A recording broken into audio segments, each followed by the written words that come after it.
I'd like to welcome everyone to the Livewell Kalkaska Substance Free Coalition's Coffee with the Coalition Forum. This is an open and informal discussion about substance use disorder and related topics and concerns within the Kalkaska community in Northern Michigan.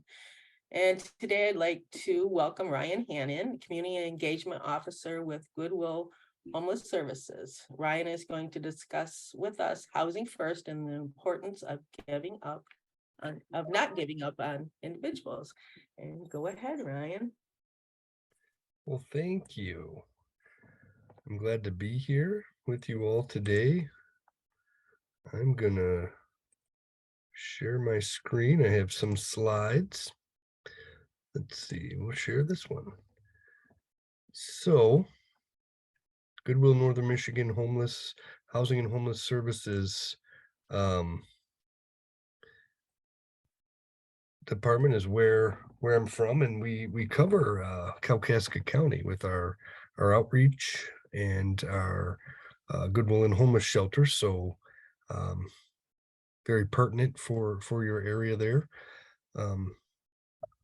Housing first and never giving up. I hope to be able to explain housing first and why we should never give up on anybody and why we never do in street outreach.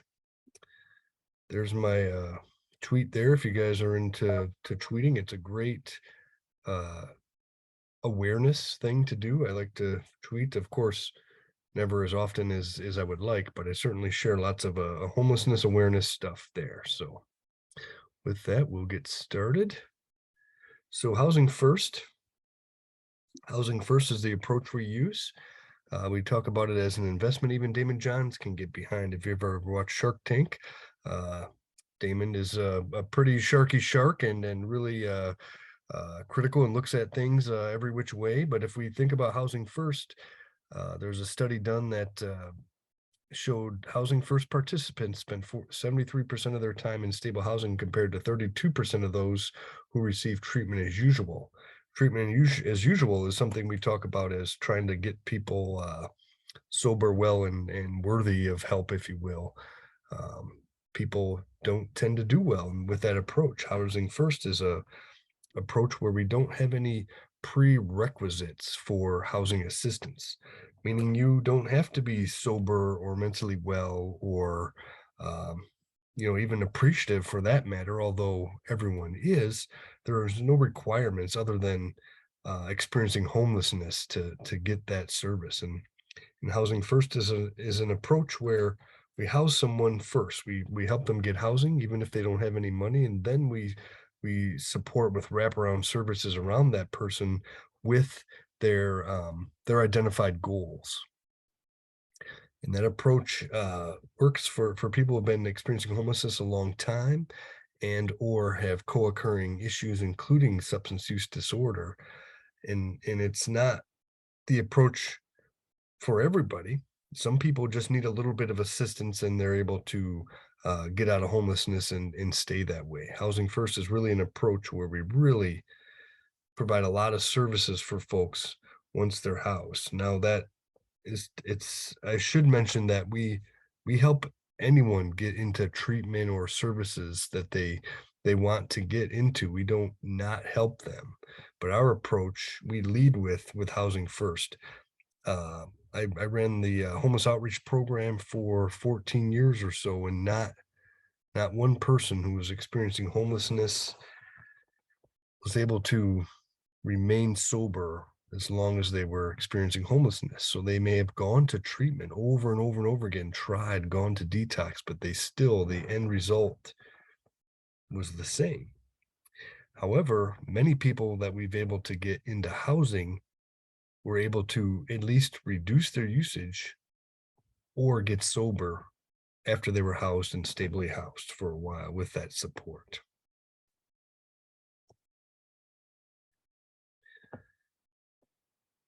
It's also been proven that housing paired with intensive case management or assertive community treatment works for people, whether folks that moved in that had substance use disorder or not. The result was the same.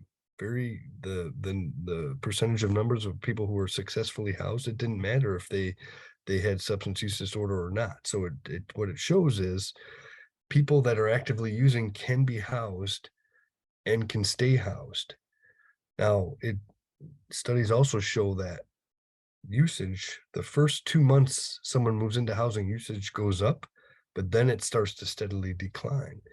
And the reason they found usage went up in the first 2 months is because it's a new situation, a new transition, and folks that have been feeling unworthy or experiencing homelessness for a long time, or using and get housed, they often think of, like, is this really real?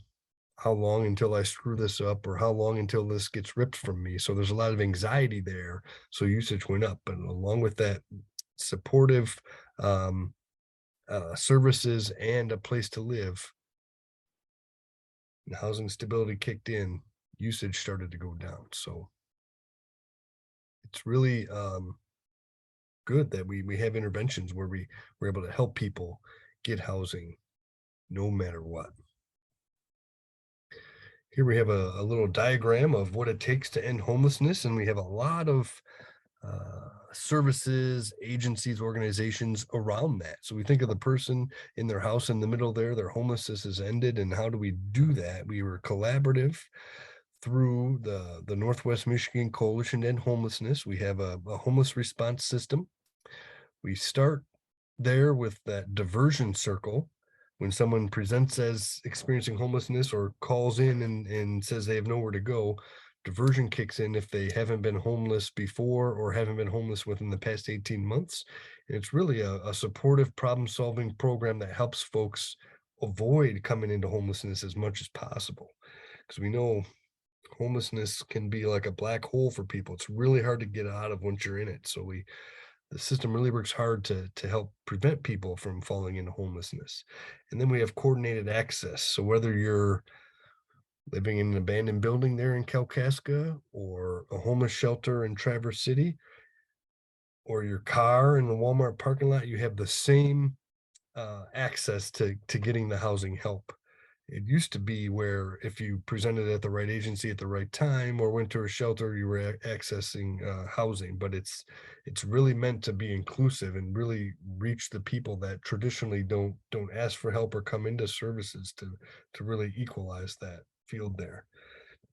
Then we have shelter, including domestic violence shelter and homeless shelters are part of the system. It's when we talk about the end of homelessness, what we really mean is we're able to house people faster than house more people than are coming into homelessness. And typically within 30 to 60 days, if we can house someone based on that, within that time that they're identified as homeless, within 30 to 60 days, we essentially call that functional zero, the ending of homelessness. However, there's always that, there always will be people who are homeless. They need a place to stay while we get them out of homelessness. Do they need to be homeless 6 months, 12 months, years? We say no. We want to help people get out of homelessness as quickly as possible. And we do a lot of that through our street outreach and inreach. So going out to where people are, going into the shelters, going to the day drop-in centers, working with people.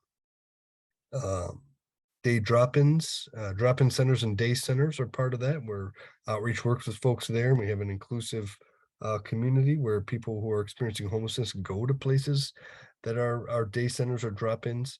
We want those to be what we call low barrier, so people can come in as they are and meet that need. And then, have that as a space where we can talk about housing access. Substance use treatment and mental health, we talked a little bit about that. When people, some people need to go off and do that, and then they're able to reconnect with family or transitional housing, however that works.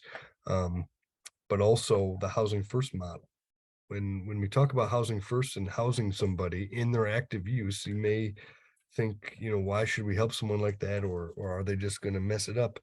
And what we see, I talked a little bit about it before, but we have a whole process where we assess people and identify their strengths and identify their areas of that need to be worked on, and we work through that with them. So people who have high needs, we've done an assessment, we've explained the assessment and why they're assessed that way, and then we talk with their housing-based case manager and go through this assessment. And so we all are on the same page. When someone moves into housing, their housing worker already knows what their issues they're facing are, what their strengths are, and then we talk to the person and we ask them, what are your strengths, and then we ask them what are the things that are causing you, the most issues or most likely to help you lose your housing.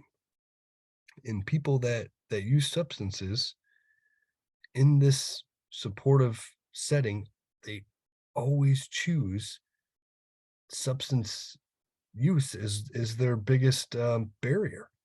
And these are folks that maybe society has given up on or who have, denied having a problem before. And in this supportive setting, they say that. And it's always interesting to me to see what people choose. So we ask them their top three ailments, and then we ask them what they want to work on first.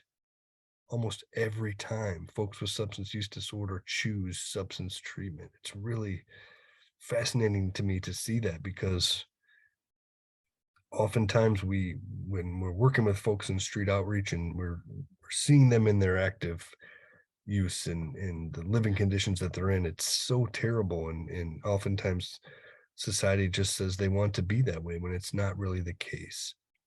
And then certainly transportation, conflict with law, employment and education. These are all things so we surround people with if they have these issues, of course, helping work through the stuff they have to address from law enforcement if they have that. And then furniture, spiritual support, and a housing locator. So these are all part of the process. If we look at this, the whole community is involved in this ending homelessness process. Now, these green circles over here are the those are like specific homeless response system programs. Rapid rehousing, which is a subsidy, short-term subsidy, and a short-term case manager. There's transitional, which transitional housing and homelessness has gone away. What we found is transitional housing is a place temporary to go to work on those issues that we talked about earlier. And the result's the same. You can spend 2 years in a transitional house and work on these things and get a house, but it's much more dignified and humane and cheaper to put someone in their own place and work on those issues. And then there's bridge or interim housing, a temporary spot people stay safe while they access the house that we're looking for or lease signing. Scattered site, like people live on their own, they have assertive community treatment or scattered site intensive case management, and then congregate permanent supportive housing. There's a program in Traverse City called Dan's House. It was really sold as what they call a wet house, where you can drink there, and it's a congregate setting. So each person has their own room and they're able to drink and they live there. It's their home. They share it, but it's their home. It's no different than any home we have, right? And we could drink or whatever it is we want to do in our place. So it's really, it was controversial at the time and still may be, but to me, it's not so controversial. It's just like everyone else, except it's a congregate setting. And those same statistics apply. People that it's all men that stay there, and these are men who we would help off the sidewalk, passed out, or along the railroad tracks, or in snowbanks, over and over and over again. Moved into the shared house where they're able to drink, where they were drinking anyways. Their drinking goes down. Some people have gotten completely sober and moved out of there. It's really fascinating to see. And then that's kind of our circle of ending homelessness. Moving on, I like to unpack some myths here. These are some training I do. I specifies when I educate people or I go around the country and I train homeless providers. Liking us is not a precondition for accepting service. People actually want to get out of homelessness. They want to cure their ailments. They don't have to like us for that to happen, right? We can provide the service. We're professionals helping somebody. You guys may sometimes, if you've gone to the hospital and you had no one likes going to the hospital, right? And maybe we're kind of combative when we're there.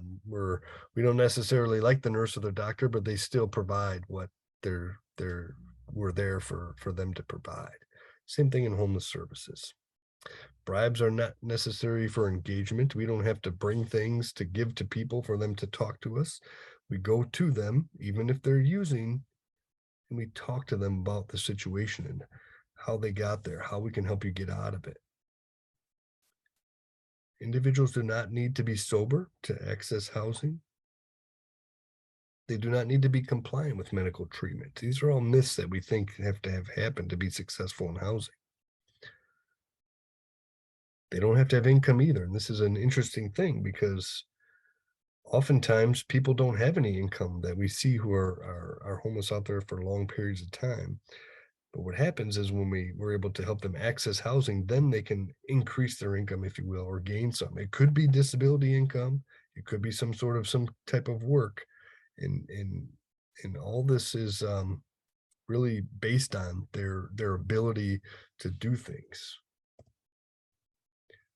Another myth is landlords will not rent to this population. We've seen lots of success of people moving into places. We certainly need more, absolutely more. And there are stigmas attached, and it may be a lot easier for landlords to rent out short-term rentals or to folks that are not experiencing homelessness, but they don't exclusively not rent to folks. People do get housed.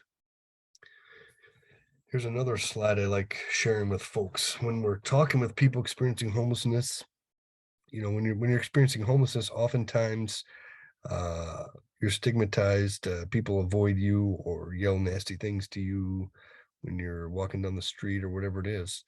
But when we engage with somebody, when someone who's experiencing homelessness is talking to someone who actually cares and listens, then they start to say some things that might not be completely true. And what I mean by this is preserving dignity.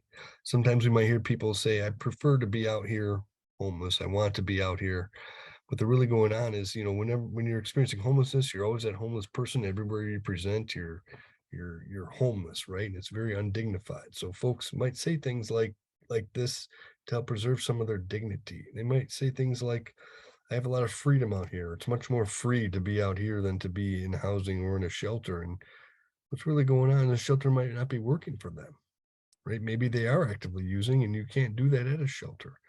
Now you can be under the influence and be at shelters. That is part of the low barrier meeting people where they are, but actively using while you're at the shelter is not allowed. So some folks might not be able to make it through the whole night without drinking. We've seen that before. We may hear things like, I'm a survivor. What's happening is they're starting to be resilient and adapt to being homeless because it's a survival tactic. What's happening is they're still homeless and they don't see a way out. We might hear things like, I can drink and drug anytime I want out here. What we really see happening is the feeling of can't stop using. We might hear, I'm tough. I'm going to stay out here all winter. What's really going on, what I found is people are scared. Even, living homeless, especially in shelters, is a very, very unsafe situation. Some examples of why we never give up on somebody. I just put these 3 basic scenarios on here to help me remember the situation because I don't want to give someone's real name, but there was a young man who came into Safe Harbor one evening who had been housed, who had lost his housing. He was successfully housed for about 18 months and sometimes people lose their housing, but as a system, when we move people into permanent supportive housing, we immediately rehouse them as fast as we can. They don't lose their support. Well, I was at Safe Harbor, and this gentleman had come in for check-in. I don't know if you've ever been there or not before, but each person seeking shelter coming in has their bag searched by staff. They try to do it in the most dignified way possible, but it's still a interesting situation.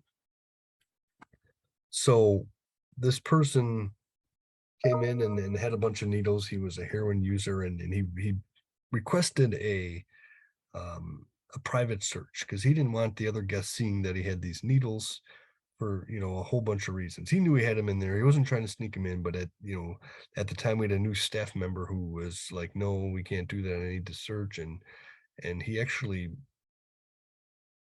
ran from that check-in spot to where I was in the shelter to tell me the situation. Because the reason I'm sharing this example is because all his time on the streets, I never gave up on him, and he trusted me completely. He knew if he got to me, I would listen to his situation and try to help. He wasn't trying to get one over on anybody. He was in a really difficult situation. And actually, this was the beginning of losing his housing. He currently had his place to live when he came in this scenario, but his significant other was having relations with the drug dealer in the place and was inviting him to connect with them. And that was a very traumatic scenario for him, and he bolted out of there. And the point is never giving up on somebody, to trust, to be able to be in a position where they can share these most vulnerable situations. These are things that people are going through. It's the reality of situations. He was able to find me. We were able to accommodate him and get him back on that housing journey through not giving up. Another scenario I wanted to talk about is another gentleman. This has been many years now, but when we talk about permanent supportive housing and we have a process, because there's not enough to go around, right? We actually we house the most likely to die next on the street through our programs, through our assessment. And there was a gentleman who we identified for the next available spot, and he happened to be an active heroin user, and he was actually, his health was really, really bad because he had actually gotten beat up for how should I say this, not fulfilling his obligations to the drug dealer. Okay.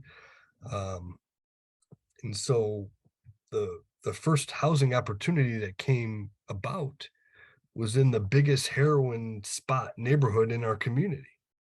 And so what we of course we talked with him, but we did not give him that place to live, because that would have been throwing him right back, into life's danger. He was beaten up, and actually, like, the intent was for him to be killed. So we didn't want to put him back in there. So we actually had to go down to the next person on the list to house that person there that didn't have this scenario. And this guy, it took longer. It wasn't much longer. We had another spot we were able to, that came up quickly. But the point was, we don't give up on somebody. We assess their situation, their reality-based situation, and what's going to be most successful. And that guy is still housed today in that spot where we housed him. It's been probably 7 or 8 years now. And it's to the point of we don't give up on people, because they can and do recover. The next one is a young lady who was in her 30s. Someone who I was convinced was going to die in the street. She used she has alcohol use disorder, some other mental health issues, but she would often be, used for sex out on the street, would pass out drunk, intoxicated on the side of the road. For sure, like, to me, this person was going to die. We found her a place to live, and one of her first goals in her housing with her housing base case manager was for her to be able to walk into her apartment rather than crawl, because she still, when I talked about that intoxication or that usage goes up the first 2 months, she would be so intoxicated she couldn't walk. She would crawl back into her place, and over time that goal was met, where she was able to walk into her housing, and now she's sober today and still housed. But the reason I share this example is we don't give up on anybody. It's because we see these success stories, and we may think that it's terrible to house someone who crawls into their apartment. But I'm telling you, if it wasn't that, she would be on our list of people we remember on the longest night of the year, December 21st, that have died homeless. And she worked really, really hard to be able to get to that point. And it's tough to work with folks like this because we watch them suffer, and some people do die, but we don't give up because we know that this works, and we know that people can be saved. We don't do the saving, right? We help them get to these points. So you might be thinking what you can do to help in that situation or situations like this.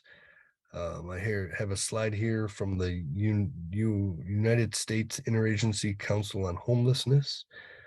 It's lessons from convening of 10 cities that did some what they call effective partnerships between law enforcement and homelessness service providers.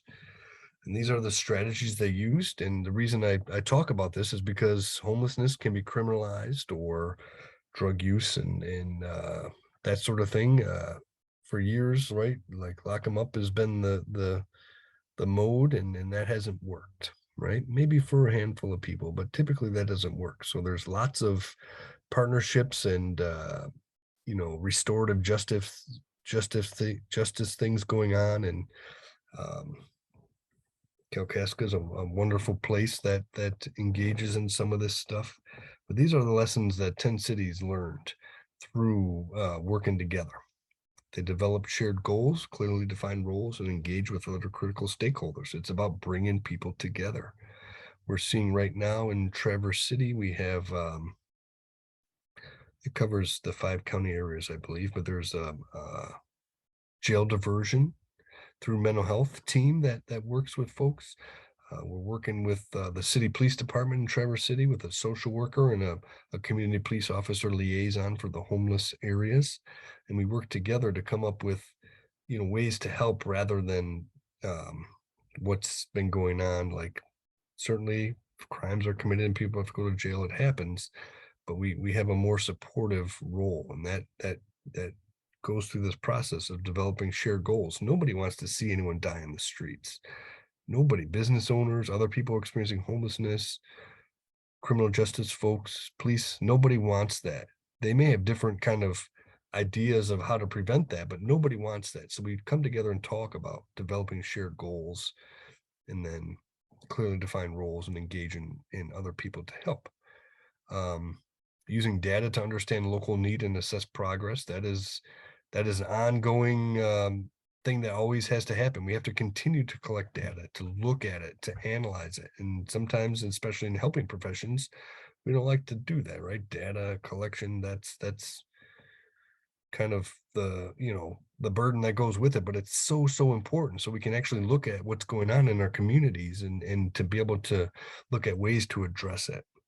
So when we talk about that young lady who crawled into her apartment before she walked, we had to look at that. We actually, the apartment she lives in, Goodwill, we built it in 2016 was the unveiling or whatever, but we looked at our data and we made it, there's 48 units there. We made 11 one bedroom for what we specify as chronically homeless, and then there were another 11 units that we developed. So 22 one bedrooms in that complex. Because what we saw was there was a lot of 3-4 bedroom places, but not a lot of 1 or 2 bedroom places. So we looked at the data and looked at what people we needed to serve and designed it in a way to help. And then review and align local laws and ordinance to support the goals of partnership. I'm not sure what Kalkaska has in that way, but there's been state reform on certainly things, but we also work on harm reduction, access to clean needles and Narcan, of course, naloxone, and like fentanyl testing things. Some people may think that those are, encouraging usage, but what we see is people are using anyways. This doesn't encourage use, but it helps reduce the harm of usage. We don't ever give up on anybody, right? If someone has passed away, we cannot help them. So looking at ways as our ordinances and laws align to be able to be supportive of that. And then equip law enforcement officers and the homeless service system counterparts with protocols and training. That could be shared training. I do lots of training, and I'm always appreciative when we have cross sector folks I'm able to train, because preventing homelessness, ending homelessness, helping people stop using takes a community. No one agency or organization can do it on their own. And certainly diverting people from criminal justice while supporting long-term stabilization. That's the goal. People don't want to see people in jail, right? They want to see people be, productive and living out there in the community. Effective partnerships is what it takes. So here I talk about matching, where we match the clients we serve into housing interventions. We always use the highest level of intervention available as housing first. Housing first typically means they need a lot of support. Okay. Permanent supportive housing is the model that most people need. However, we don't just let people wait until one of those slots becomes available, right? We work to whatever is the next available spot. We provide them with that. It could be a rapid rehousing, where it's short-term rental subsidy and short-term housing case management. Oftentimes, if people don't achieve housing stability through that program, and they qualify for a housing first program, we can use that as a bridge. Meaning they move in, they start getting that support, and then they move into one of those permanent supportive housing program slots, rather than just wait for one to be open. It could be just a subsidy, right? Even with all this I'm saying and the support that's needed, there's still no studies or evidence that shows who we can predict is going to be successful or not. So we find it better to err on housing people rather than not. And we do, if we don't have a program available for them other than just a subsidy, we're able to work with them for up to 6 months as street outreach to give them that best foundation that we can possible. And we're also looking at as a coalition to have kind of not a specific program case manager, someone who will work with someone that needs those supports, even though they're in a program that doesn't pay for it. So hopefully we'll have that up and running soon. And then certainly advocating for client choice. Housing is hard to come by, but if a client doesn't see themselves living in this spot, it's not going to work.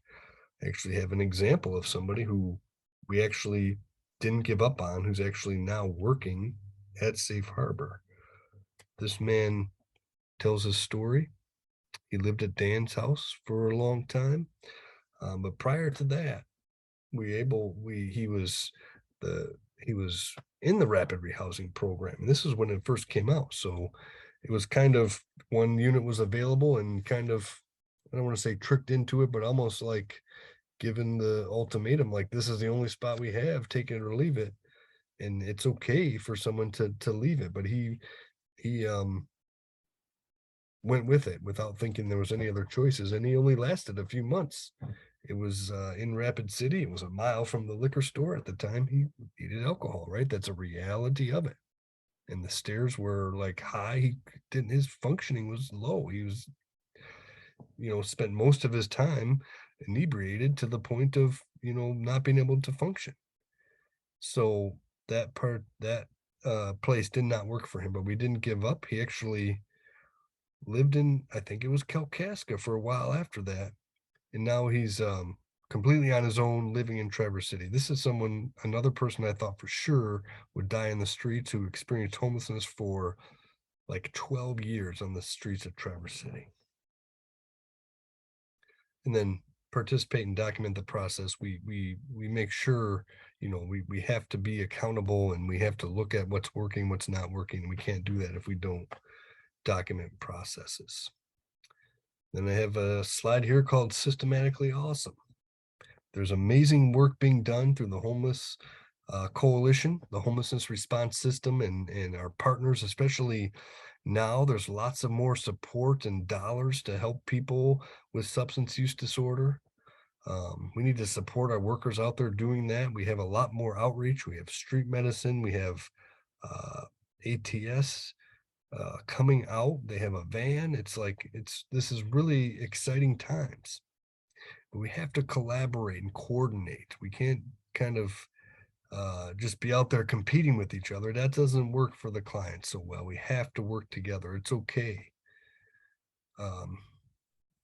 Being goodwill in the stores to help fund what we do is been really beneficial, and I'm really proud of that because we're able to cross lines that we couldn't do with certain grants. So I'm really honored to be able to be in this position, to be able to do things like this and convene groups and talk and do innovative work to where we can collaborate. We really need to do that. At the end of the day, the client, they don't care what our logo is, what our name is. They just need help, and we have to continue to get better at working together. Identify community champions. Street outreach being done in your area. Why? Why not? And I say this, you know, street outreach is really good at finding people. However, we have a vast area. There's lots of woods, lots of places people experiencing homelessness can be. We can't just comb the area, right? That doesn't produce a lot of fruit. But working in community, there's always people in communities that I've found that know people experiencing homelessness or where they are. Every community has at least one person, including Kalkaska.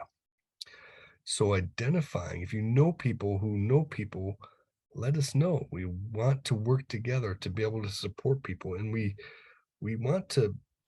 aim to help people access housing in their community.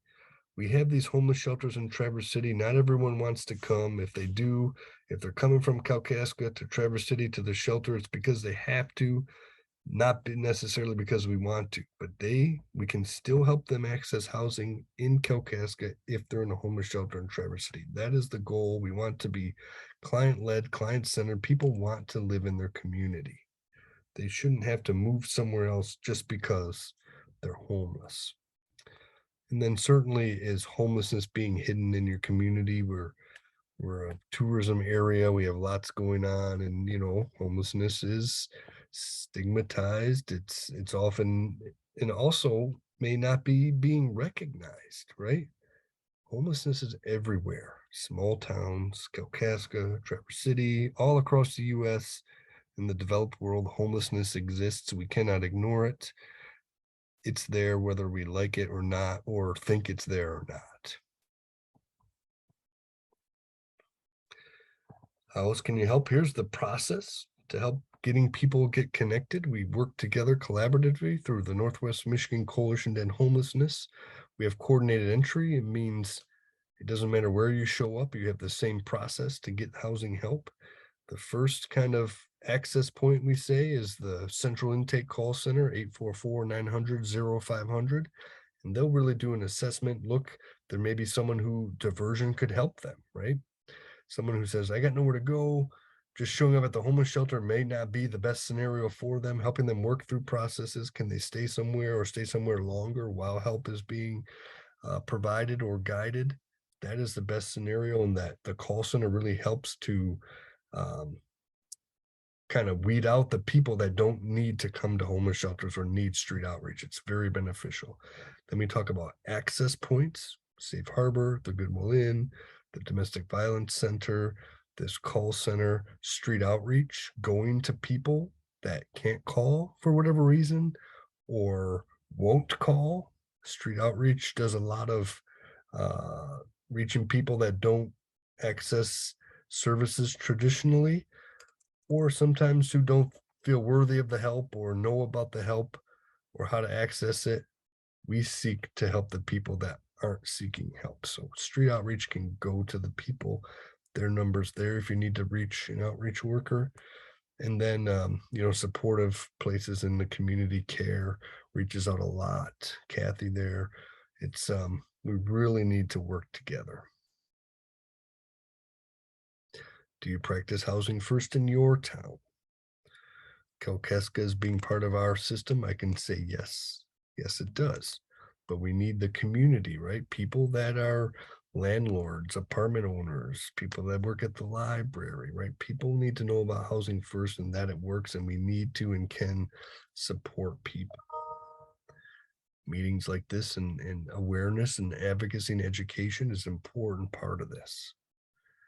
Do you have apartment complexes in your town that actually do homeless preference, right? If someone who's experiencing homelessness, do they get to go to the top of the list? Maybe, maybe not, but those are things we can explore. Working through the years with people who are homeless in Kalkaska and the apartment complexes there have been very positive actually and supportive. And maybe it's a small town type of thing, but the workers at these places tend to go above and beyond for people in need. And that's really been nice to see. What can you do? You could talk to people in your circles or spheres of influence that people who are homeless don't want to be there. They deserve help. They can be housed. Housing First works. You can invite me or others to come chat and share like we're doing here today. You can get involved and volunteer. I'm sure Kathy down at CARE could use a lot of help. And there's certainly places, the homeless shelters. I think there's a meal or two in Kalkaska. Get involved and talk to people who are in need, and you'll find that we're more alike than we are different. Certainly funding, supporting these programs, advocating for homeless preference or low income housing or affordable housing in your community, educating people about the realities of what's going on. We talked about a lot of kind of heavy stuff here, but we know people are going through a lot, and are we here to help, or are we here to kind of, chastise folks? Get involved in the continuum of care. Our new name is the Northwest Michigan Coalition to End Homelessness, but homelessness is a structural societal issue. We have to come at it from a collective standpoint. And then I have the link there for Housing North. Does a lot of housing advocacy and education and like zoning guidance, that sort of thing that can really, really help, right? Is our zoning outdated? Is there updates we can do that can be inclusive for people for housing? Those are ways that we can help. If you're interested in homelessness, there's all sorts of websites and Twitters and Facebooks I have listed here. And homelessnessnmi.org is the coalition website. There's the work groups are listed there, the funding sources and how it's spent on there. The numbers of how many people experiencing homelessness there are and how many people are getting housing is on there. And then we have the Goodwill website to look at the programs and ways to help there. Safe Harbor, certainly. And I included invisiblepeople.tv on here because it's the most influential awareness organization in the country, and I would argue the world. They've now been established as a bona fide media source journalism organization, but it started as just posting raw, uncut interviews of people experiencing homelessness for the sole purpose of awareness. Being an agency person that helps people, we don't like to put our folks on display because they often may agree to tell their story or their face because of feeling obligated by what we've done to help them. And we don't want to put people in that position. I feel it's better to show your statistics of how you're helping, what's going on, to tell the story rather than putting people out there. It's homelessness is a very stigmatized, terrible thing to experience. So that's why I like Invisible People so much. They do it solely for awareness, not to promote anything this way or that way. Then we have the Twitters there and then the Facebooks. If you guys are interested, follow along, share, talk on there, comment, right? Public discussions of the realities of homelessness is really, really important. It shouldn't be stigmatized. We can talk about it in a dignified way. There are certainly some people that troll or whatever and say mean things. Those are opportunities where we can hopefully educate. There's my contact info there. Are there any questions? Is that clear as mud? I like to comically close with. A lot of excellent information. Just a couple of questions while I was sitting there listening to you. Can you tell us a little bit more about Safe Harbor? We hear it in the news. Certainly. Safe Harbor is our region's winter emergency shelter. It opens on October 15th and runs through April 30th. It really got its roots. It started in a church that just opened its doors to people who were out there in the wintertime, and quickly grew to a church organization rotation model. And part of, Goodwill Outreach was the staffing for that for many years. As we rotated through the churches over time, it was clear we needed to do a more humane response. And also some of the churches were too small and couldn't really hold the people effectively. So we went through the process. There's a building there. It's the address is 517 Wellington Street in Traverse City. It's still a winter model. We've been able to expand a little bit in the front and end of the season. The real reason it got started was the winter time. We have the Goodwill Inn, which is a year-round shelter that's always been full and has a wait list, so there is a need. But Safe Harbor, and it's been typically a church kind of hosted model, and as we moved into the building, it turned into the churches hosting at the building rather than the people in the churches rotating through the building, rather than the people experiencing homelessness rotating through the churches. And the buildings provided a way for now, an easier way for people to volunteer that aren't necessarily associated with a host church. So the website is great. And people can come in. It's low barrier. It's what we call a night by night shelter. So you present each night, and it's, there's no guarantee there's a bed. However, Safe Harbor's never had to turn anyone away due to capacity. Where the Goodwill Inn is, you're accepted in there, and that your bed is there every night until you get housing, or choose to leave or get exited, which is hopefully not what happens. But Safe Harbor's what more night by night. You can not be there one night and then come another night. And you might think, well, why would someone do that? Well, there's lots of reasons. Homeless shelters, they're great for warmth and all that, but they're still congregate setting. It's still there. You can't be together if you're a couple. If you have a pet, you can't bring it unless it's a service animal, that sort of thing. Or just, the whole congregate setting. It can be very difficult for some people. So some people might choose to stay out, if you will, not come in a certain night. Maybe someone texts them, hey, you can sleep at my house tonight. Of course, someone's going to go do that rather than stay. So Safe Harbor offers that bit of a flexibility. Right. The other question I have is, someone, obviously with the use of substances, there's the possibility of interaction with the law and having warrants. If someone finds themselves homeless and they have warrants and they are afraid to get help, to get housing, especially in this cold weather, what should they do? They should still reach out. We partner with the police for supportive purposes. However, we do not do police work, and we do not check for warrants at the shelters. You can come and stay at the shelter and without fear of having to be get a background check. It used to be that way, but it's no longer that way. Certainly,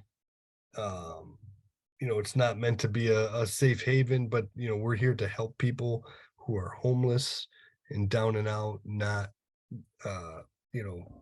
we'll help people work through legal challenges as the outreach workers and navigators as presented by the client. The person, they choose not to address it, that's okay. We'll still help them get housing. We may encourage them to address things, but it may come up at an apartment's background check or whatever. So that's why we work through with folks. But we really encourage people to come to shelters and we don't want people not showing up because of a fear of a warrant. We actually, years ago, that happened. A gentleman didn't want to show up because he thought he would be found out, and he actually froze to death.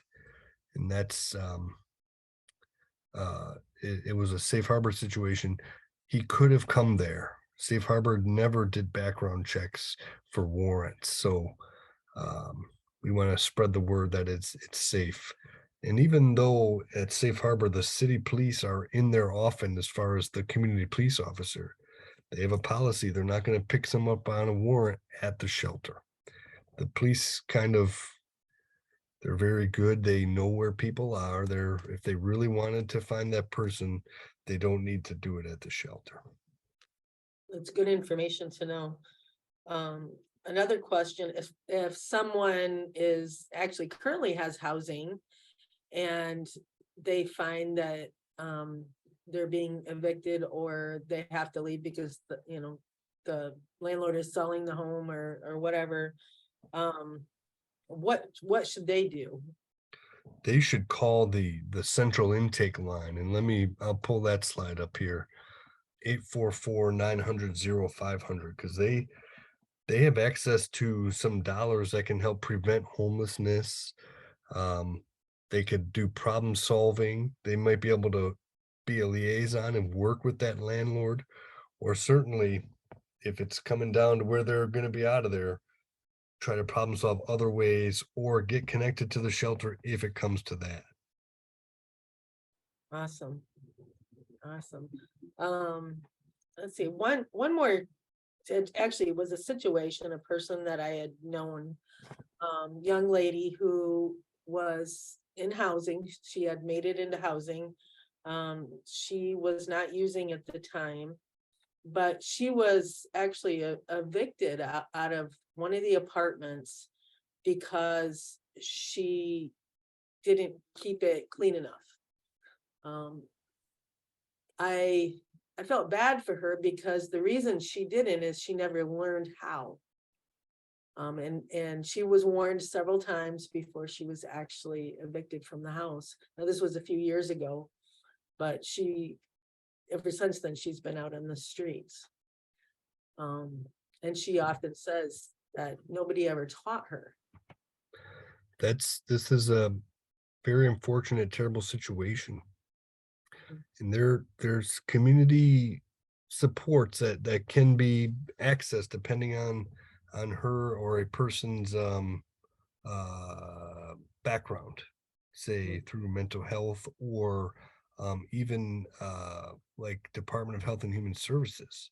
They have a program that can help folks. They can come into the apartment, to the home, to help people address things like that.